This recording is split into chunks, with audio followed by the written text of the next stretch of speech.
So if you want to make dubstep, you gotta start with a record. I've chosen this, The Language of Love by Jerry Vale. Anyway, you can see that I've already started making dubstep. Basically all you do is you take your keys and you scratch. You gotta do it nice and artistically though, you gotta know what you're doing. Otherwise it'll just ruin the record. It won't make it sound nice and dirty and dropful. Yeah, so we're gonna keep doing that for a little while and then we're gonna see how it plays.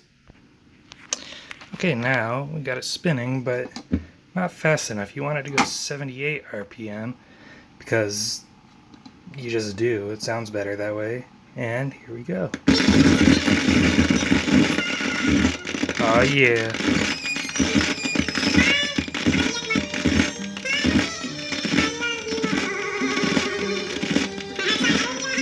This is some stuff that Skrillex couldn't even do.